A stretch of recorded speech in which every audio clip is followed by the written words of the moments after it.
Le 20 juin 1981 marque un tournant dans l'histoire contemporaine de l'Iran. C'est le déclenchement de la résistance contre la tyrannie. Il fait suite à l'ordre du dictateur iranien Khomeini, donné à ses pasdarans, d'ouvrir le feu sur une manifestation pacifique d'1 demi-million de personnes à Téhéran, qui réclamaient le respect des libertés démocratiques.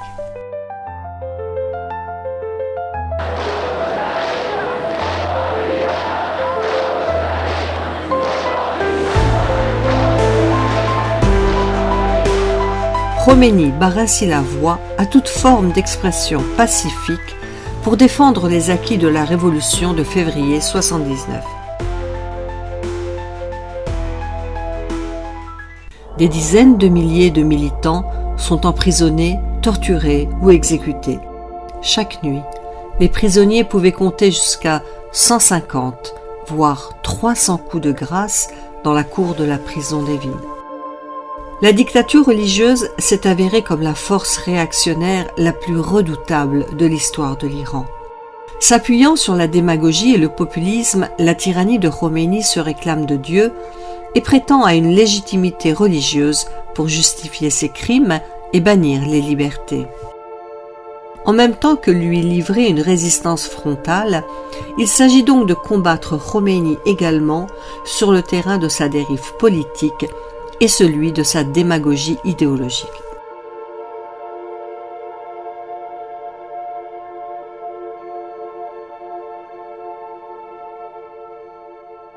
La résistance démarre d'abord dans les villes sous forme de guérilla urbaine. Le but est de cibler les centres de répression et des responsables de la torture et des exécutions. L'épopée de la résistance des femmes moudjahidines du peuple, affrontant la Gestapo des mollahs dans des combats frontaux, à Téhéran et en province, a fait l'objet de nombreux récits. Elle participe à des opérations de terrain, affronte les pasdarans et symbolise une rupture radicale avec l'image traditionnelle de la femme que le régime des mollahs veut imposer.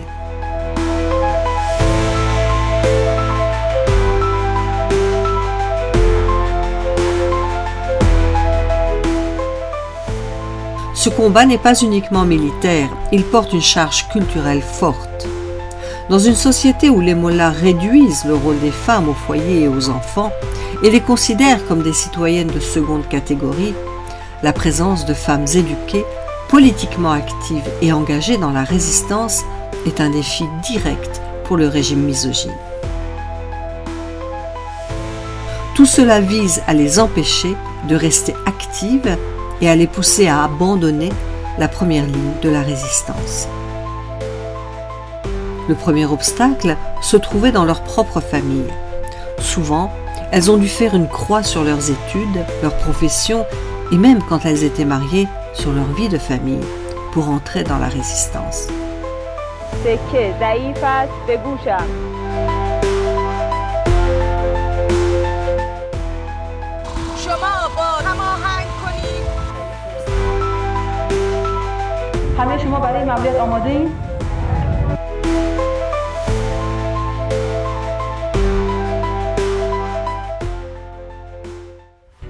Les arrestations massives, les tueries à grande échelle et les tortures atroces des innocents atteignent des proportions inégalées et sont largement utilisées pour éteindre la résistance. Le 8 février 1982, la base des leaders de la résistance est prise pour cible par les pasdarans. Ils encerclent leur bâtiment situé dans un quartier du nord de la capitale. Ses habitants refusent de se rendre et engagent une bataille choc qui durera 3 heures.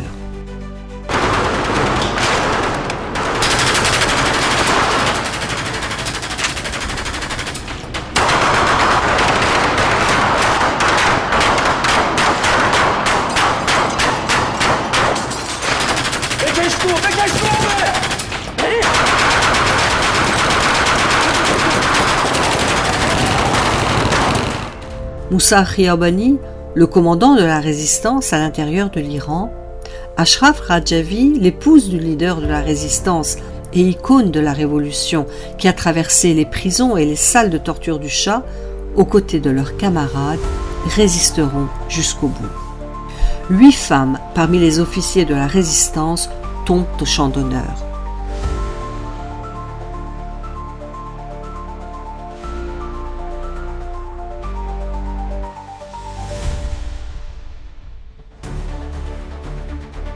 ارتجاعی که تفکراتش اساساً ریشه در فرهنگ فئودالی داره و به اصطلاح ما در روابط ارباب رعیتی باید ریشه افکار اون رو جستجو کنیم، سعی میکنی که نشون بده که اساساً زن در پیشرفت جهان هیچ نقشی نداشته و وظیفه اون فقط منحصر به بچه‌داری و خونه‌داری و توی خونه موندن و انجام یک کارهایی از قبیل آشپزی و خونه‌داری و خیاطی و بافندگی و بالاخره هر کاری که بشه توی خونه انجام داد. این مسئله کاملا روشنی که زنی که وارد عرصه اجتماعی نشه و در محیط بسته خونه بمونه با کدوم آگاهی‌های اجتماعی و سیاسی قادر خواهد بود فرزندان مناسب جامعه تحویل بده. Dans le but de briser le moral des prisonniers politiques, le régime transfère les dépouilles d'Ashraf Rajavi et de Moussa Khiyabani à la prison d'Evin et les expose à la vue de tous. On ordonne aux prisonniers de profaner les corps, mais c'est l'inverse qui se passe. Ils choisissent, en signe de respect, de saluer les dépouilles et de dénoncer le crime du dictateur. Pour leur rébellion, Lajevardi, sinistre procureur qui deviendra le boucher d'Evin, donne l'ordre d'exécuter 150 prisonniers sans défense. Parmi ces victimes, les courageuses militantes Gila Nafizadeh, 17 ans, et Sohra Bozorganfar, 22 ans. Le 2 mai 82, 2 autres bases de la résistance sont encerclées dans le quartier Kambraniye par les Pasdarans, qui utilisent mortiers et hélicoptères contre les Moudjahidines. Une vingtaine de résistants affrontent l'ennemi avec détermination. La moitié sont des femmes qui tomberont en héroïnes face à la Gestapo des mollahs. À un autre bout de Téhéran, une base de la résistance est prise pour cible à Narmak. Au moment de l'assaut, il n'y a qu'une jeune femme dans la maison, Khadija Massi. À elle seule, elle fait barrage pendant plusieurs heures aux hordes de Pasdarans. Ces derniers, croyant avoir affaire à un gros groupe de Moudjahidines, ne cessent d'appeler des renforts. En fin de compte, ils ont dû avouer leur faiblesse quand uniquement le corps déchiqueté de Khadija est évacué de la maison.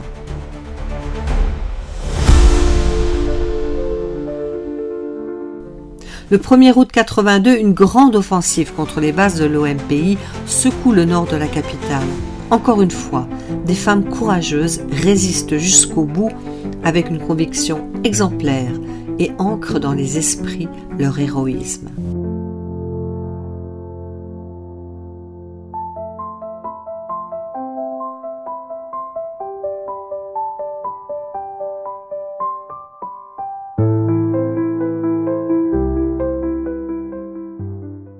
Le niveau de l'implication des femmes dans la lutte nationale peut être jaugé à l'aune des milliers d'entre elles qui ont été exécutées pour des motifs politiques depuis le 20 juin 81. C'est un chiffre sans précédent dans le monde. Jamais autant de prisonnières politiques n'ont été exécutées dans un pays. Les femmes enceintes ne sont pas épargnées. Des fillettes de 13 ans sont fusillées. Les jeunes filles vierges sont violées avant leur exécution pour qu'elles n'aillent pas au paradis.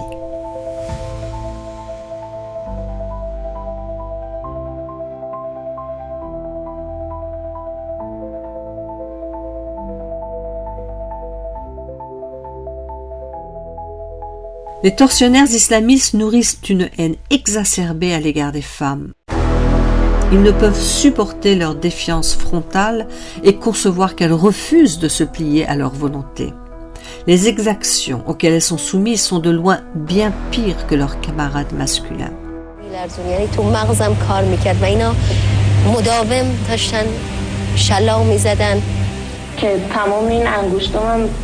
زیر شکنجه رفته که الان این اصلا حرکت نداره و به این شکل خمیده شده یا این انگشتای دیدم که همه گوشتای اضافه آورده و زیرش رفته.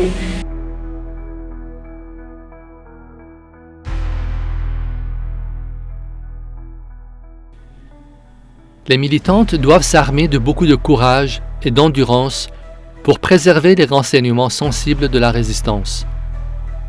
Sous les tortures inhumaines de la Gestapo des Mollahs, qui cherche à tout prix à arracher des renseignements sur les camarades, il faut tenir coûte que coûte.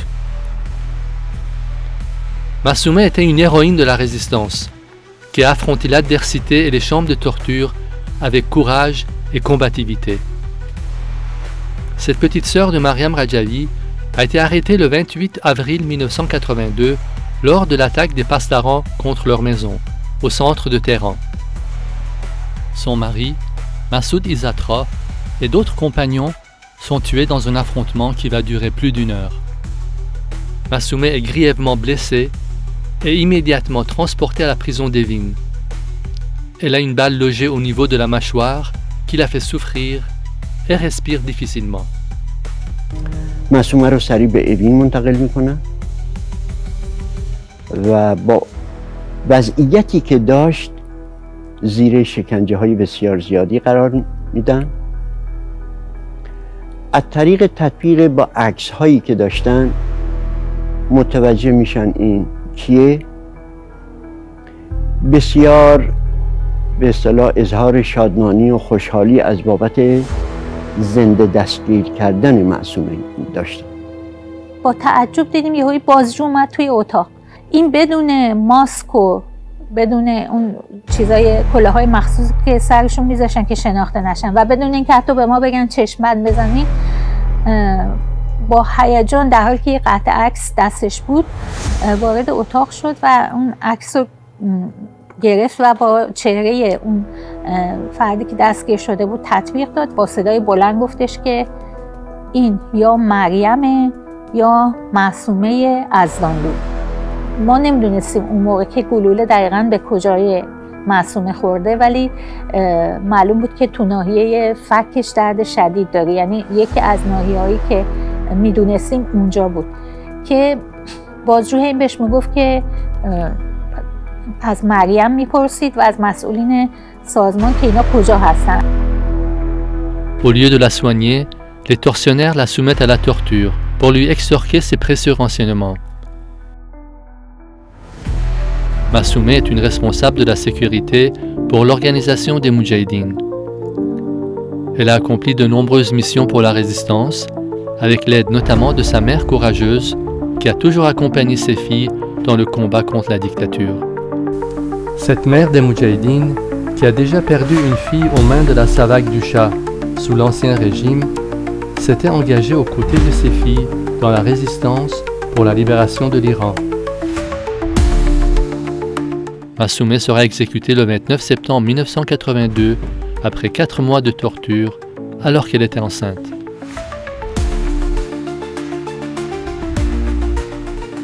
Cette défiance ne se reflète pas uniquement dans la résistance physique ou psychologique face aux exactions des Pasdaran, mais également et surtout dans le maintien d'un réseau de résistance efficace à l'intérieur des prisons, à l'insu des geôliers et de leurs espionnes. Un réseau qui permet d'abord de maintenir le moral, de communiquer les informations et de déjouer les complots du régime.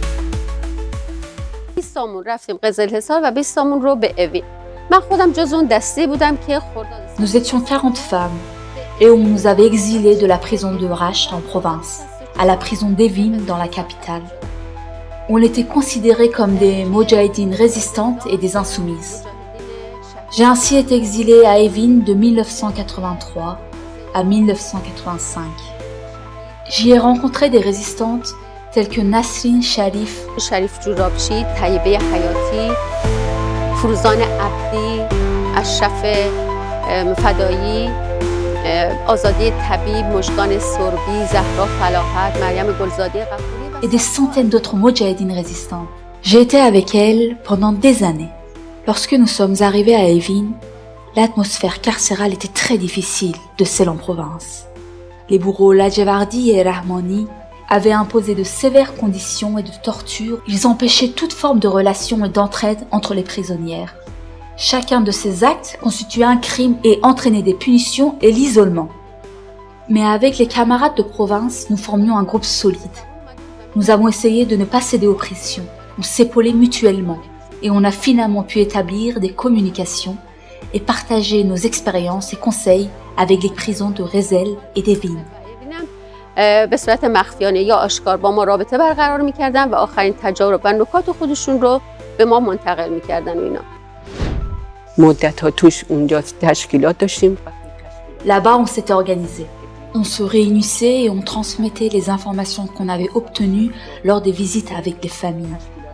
En 1984, notre organisation dans la prison a été dévoilée.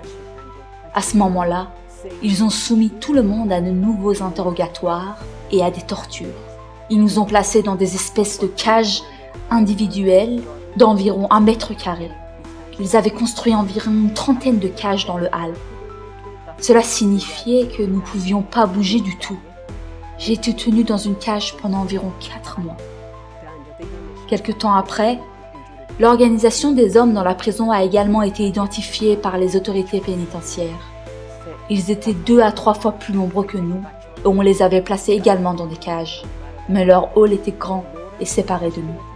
Là-bas, nous étions en permanence fouettés et torturés. Pour moi, cela a duré 4 mois et nous avons eu de graves complications de santé. Les camarades avaient des douleurs aux reins et au dos. من خودم بر اثر اون کمردرد گرفتم و حدود 4 ماه تو اون قفس بودم. Cette combativité enrage les tortionnaires au plus haut niveau. Ils imaginent donc, dans leur délire mortifère, des méthodes de torture les plus sordides, cherchant à déshumaniser leurs captives. Pour briser leur morale, des cellules remplies de cages sont créées, ainsi que des quartiers dits privés dans le système carcéral. Une ancienne prisonnière politique, Hangome Haji Hassan, rapporte dans ses mémoires Face à la bête. Tout autour de la pièce, ils avaient fabriqué de nombreuses cages. Dans chacune d'elles, une personne était assise, accroupie face au mur, entre 2 planches, séparées d'environ 50 cm. Un véritable cercueil à ciel ouvert. Nous n'étions absolument pas autorisés à parler ou faire le moindre bruit, et la plupart du temps c'était un silence absolu. La souffrance d'avoir un bandeau en permanence sur les yeux, coupé du monde extérieur, était grande. Nous ne pouvions même pas nous appuyer contre le mur de la cage. Si on le faisait, le mur tombait sur la tête de la prisonnière d'à côté et on était battu. On était perpétuellement dans l'attente de coups qui vous percutaient sous tous les prétextes. Ça faisait des mois que j'étais assise, 7 mois. J'étais physiquement à moitié paralysée. C'était étrange, car malgré la douleur intense que je ressentais et que j'étais physiquement au point zéro, dans mon cœur, je me sentais heureuse et victorieuse de ne pas céder aux tortionnaires.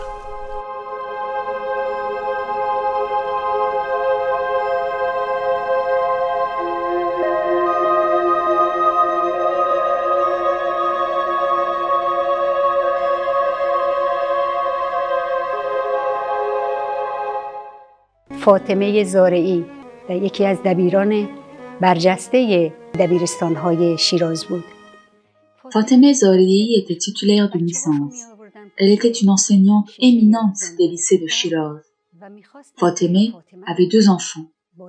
Les tortionnaires emmenaient les enfants derrière la vitre de la prison et voulaient que Fatemeh voie leurs pleurs et leurs souffrances. Car ses enfants étaient petits. Il voulait briser sa résistance en voyant ses enfants pleurer. Un jour, je lui ai demandé « Mais que veulent-ils de toi, puisque tu as été arrêté avant le 20 juin ?» Elle a répondu « Ils veulent que je fasse des aveux télévisés, que je prenne position contre Massoud Rajavi, mais j'ai refusé. » Fatemeh n'a jamais cédé. Elle est restée ferme sur ses positions jusqu'au bout. Elle a été exécutée en 1988. Sa sœur, Fatemeh Zarei, l'a également été quelques années plus tôt. سربدار شد. خواهر فاطمه فتانه زارعی هم قبلا به شهادت رسیده بود.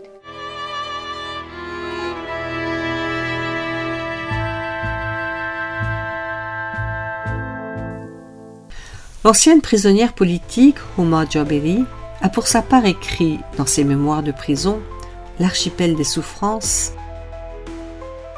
Chaque minute passée dans les soi-disant quartiers privés était une scène de guerre, une bataille entre le régime, avec toutes ses forces et ses moyens, et une détenue aux mains et pieds liés qui n'avait rien d'autre que sa peau, sa chair, ses nerfs et ses os fragiles, mais avec un cœur, une confiance et une foi qui pouvaient ne pas être fragiles. Les tortionnaires lacéraient notre peau, déchiraient notre chair et nous brisaient les os. Mais tout cela, c'était pour atteindre la foi qui vibrait dans notre cœur et dans notre esprit qu'on voulait briser. La préserver, c'était évidemment pénible et crevant, mais c'était possible. Le régime, par le biais d'un fauve nommé interrogateur, s'employait de toutes ses forces à faire pression pour anéantir ton humanité et faire de toi un animal. Et toi, tu ne pouvais tenir qu'en t'appuyant sur ce qui est en toi, avec ce sentiment qu'il y a un sens à tout cela et qu'il y aura quelqu'un pour t'aider. Être frappé des heures et des heures durant, être transformé en punching ball, entendre les hurlements et les gémissements pénibles créer ce sentiment que ça n'allait jamais finir. Et si ce sentiment perdurait, cela risquait de finir mal pour toi. Ma grande chance a été que dans les pires situations, je me disais que ça allait finir. Soit j'allais mourir sous les coups jusqu'à l'aube, soit ça se terminerait autrement. À ce moment-là, la mort devient si désirable qu'on en vient à jalouser les camarades exécutés et on se dit qu'elles ont eu trop de chance. Je me souviens de ce qu'a dit un jour Hodge Dawood, notre tortionnaire. « Je ferai en sorte que la mort devienne votre rêve le plus fou. »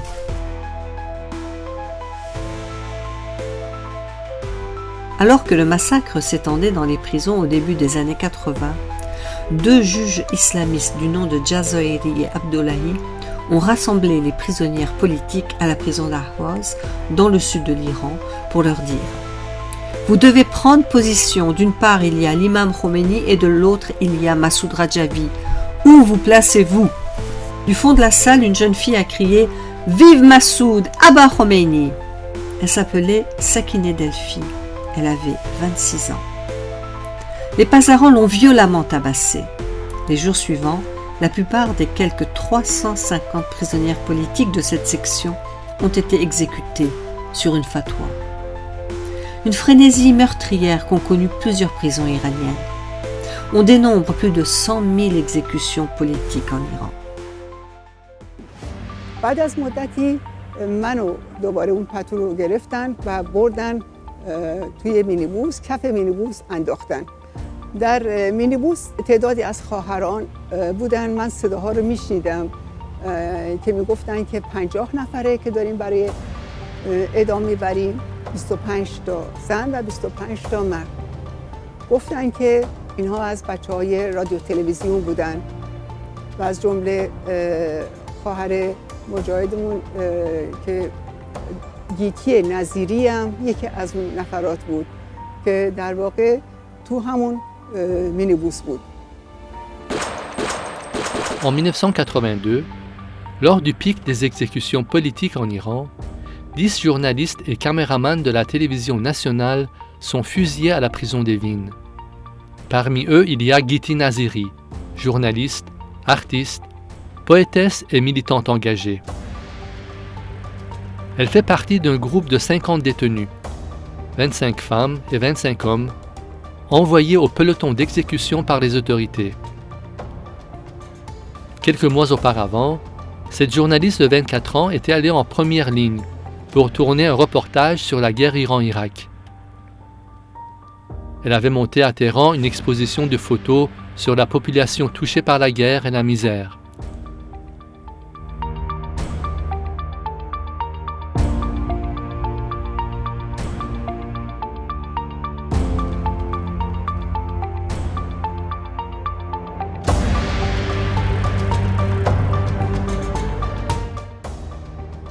Après avoir affiché publiquement sa solidarité avec les Moudjahidines du peuple pour la défense des libertés, elle a été exécutée en mai 1982, après 4 mois de torture. Elle avait refusé jusqu'au bout de collaborer avec le régime et dénoncer ses amis.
ساعت 12 اعدامش کردن.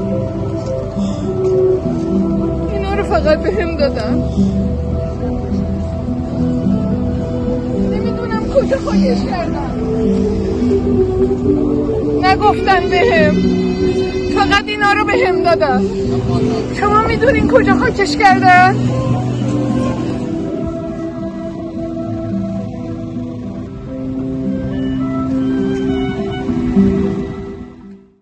که 24 ساعت من اونجا بودم و بعد منو منتقل کردن به زندان دیزل آباد. مدت 3.5 سال تو زندان بودم اونجا.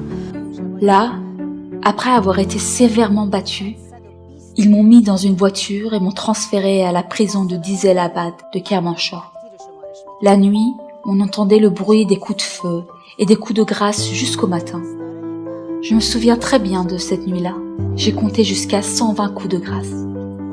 Une nuit, le garde avait oublié de verrouiller la porte.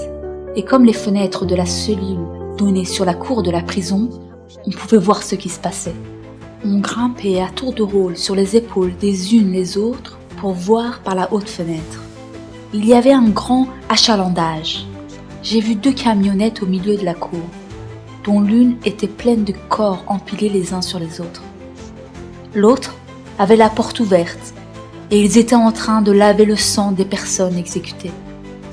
Cette scène s'est répétée sans interruption jusqu'au matin. Les coups de feu, puis le remplissage des camionnettes avec les corps, puis leur transport. Ensuite, le retour à la prison, le lavage des véhicules et leur remplissage à nouveau.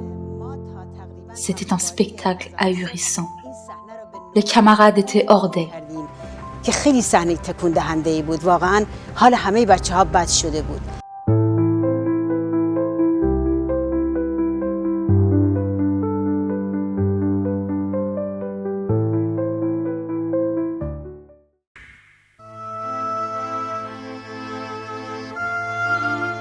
Au cœur des années noires du régime des Mollahs, quelques rares prisonnières politiques ont réussi l'impensable, s'évader des geôles iraniennes. Leurs récits, une fois en terre de liberté, ont permis de dévoiler au monde les atrocités infligées dans les prisons du régime. Parmi ces actes de bravoure, l'évasion de 6 femmes moudjahidines du peuple de la prison de Dizelabad à Kermanshah, dans l'ouest de l'Iran.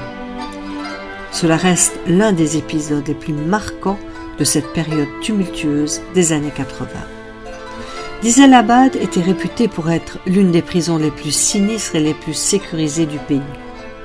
Et pourtant, le 4 juillet 82, 6 jeunes femmes résolues à ne pas se soumettre réussissent à s'en échapper. Condamnées à mort pour leur fidélité à leurs idéaux, elles avaient choisi de résister jusqu'au bout. Plutôt que de céder, elles organisent dans le plus grand secret une évasion audacieuse. Pendant des mois, elles préparent leur plan, affrontant chaque jour la menace de la torture et de l'exécution. Le matin de leur fuite à 6 heures, Azam Barazesh, Atefe Khazaï, Tahireh Mohammadikia, Gita Dehqan, Marzi Eskandari et Joleh Mollayan franchissent la porte centrale de la prison déguisées en gardiennes, munies de fausses cartes d'identité. Dehors, des familles de détenus font la queue pour les visites. Certaines personnes assistent à la scène avec un mélange de doute et de bonheur contenu. Leur évasion n'aurait pu réussir sans l'aide précieuse et risquée d'Ali Bayot, un gardien de prison. Bouleversé par les horreurs qu'il avait vues et par la détermination de ces femmes. Gagné à la cause des Moudjahidines, il décide de les aider, sachant que leur exécution était imminente.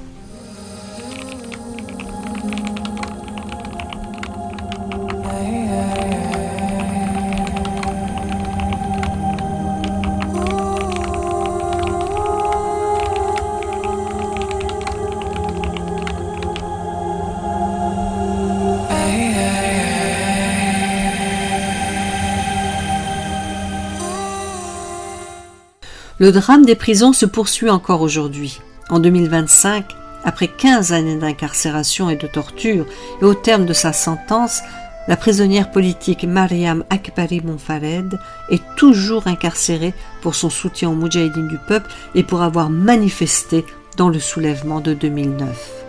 Parce qu'elle a écrit une lettre au secrétaire général des Nations Unies pour exiger que l'on demande des comptes aux dirigeants iraniens pour la mort de ses frères et sœurs.